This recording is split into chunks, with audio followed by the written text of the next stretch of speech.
July is almost over, but that means something big is lurking. We are talking about Shark Week, people. All the heart-pounding action starts this Sunday on the Discovery Channel. We got a little sneak peek for you.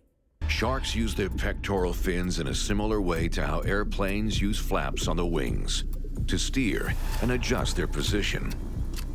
Careful, Paul. Try not to flail too much. But when both pec fins are down, it means they're agitated and either preparing for a quick escape or to launch an attack. Okay, that's just one of the shows that you can sink your teeth in for Shark Week. Joining us live to talk about all Shark Week behaviors is shark attack survivor and conservationist Paul Gelder. Good morning to you, Paul. G'day, Courtney. How you doing? I'm fantastic. Good to see you. Good to chat with you. I do want to launch into you being a shark attack survivor. I have heard that you were actually afraid of sharks, kind of, before you were attacked. Is that true?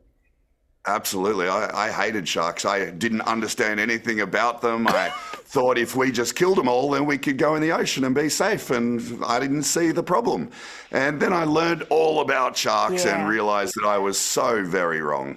So very wrong. And you are a conservationist now. You research, you do all the things. We see you lost your right hand, your right leg, I believe, in this attack. Tell us about this bull shark that came for you that day. Yeah, that was a pretty tough day at work with the Navy, I have to say. You turn up to work one morning just going about your business in Sydney Harbour, and then a 10-foot bull shark attacks you. And it ripped off my hand, it ripped out my hamstring all in one bite, and I had to swim back to my safety boat with one hand and one leg through a pool of my own blood, which I wouldn't recommend at all. No. It's a pretty bad day. I didn't think I was going to live. I thought I was going to die. I thought the shark was going to come back and finish me off, or I was just going to bleed out. But fortunately, I made it back to the boat, and my teammates rendered first aid and kept me alive until the paramedics turned up. And I ended up going back to work with the Navy after about 6 months. And then a couple of years later, somehow dreams come true. I ended up on Shark Week. You are superhuman. And as an American, you know, we believe that everything in Australia is trying to kill us. So you, sir, are a prime example of a very strong human being serving in the Royal Australian Navy. Okay, so let's talk about the things people can see during Shark Week with the Discovery Channel. You guys are going to a big mission to find Big Rose. Yeah, this is a really great adventure, and there's going to be so many of these adventures. There's 20 shows out this year. I get to do 3 of them, and one of them was The Hunt for Big Rose. This is a giant 20-plus foot female great white shark that was off the coast of Nova Scotia, and it's freezing cold water. It's very murky. It's hard to find the sharks, but what makes it a little easier is when they're 20 foot.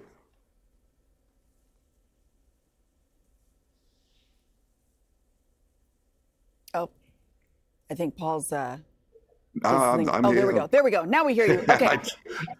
We're right with the best part. We were like, wait, 20 foot what? Yeah. So that's, trying to track down this giant shark tells us a lot about migration patterns, where the sharks are giving birth, where they're feeding. And so that tells us where people shouldn't go in the water, the certain areas that we need to protect because that's where the great whites are giving birth. And this species is what we call a keystone species. They sit right at the top of the food chain. And if you remove a certain amount of those, the ecosystem collapses and then all life in that area just changes dramatically, and we don't want that. We want these sharks to be able to coexist with us in their realm, and so it's a really great adventure. Well, and that's where the conservation part comes in, as you mentioned, doing all this research. This is the reason why people are like, why are they jumping in the water with these sharks? Well, this is why, right? To understand them more, and as you mentioned, to be able to coexist with these beautiful creatures. Exactly right. Yeah. So this is Bull Shark Dinner Bell. This is another show that we got to do. And this was about creating the perfect recipe whereby bull sharks would be stimulated to act aggressively to show people what they need to be careful of when they're entering the ocean, because it is a wild place. It is full of wild animals. It is not our backyard swimming pool. And we want sharks to be respected, but we also want people to be safe as well. For sure. And so we're really trying trying to teach people all about these wonderful animals and the environment that they exist in. Well, listen, after your harrowing experience and the fact that you're still willing to do this in the name of science, we appreciate you and the entire Shark Week crew. Paul, thank you so much for your time this morning. Shark Week starts on Sunday on the Discovery Channel. We're linking all the details to our website. Good day, mate. See you, mate.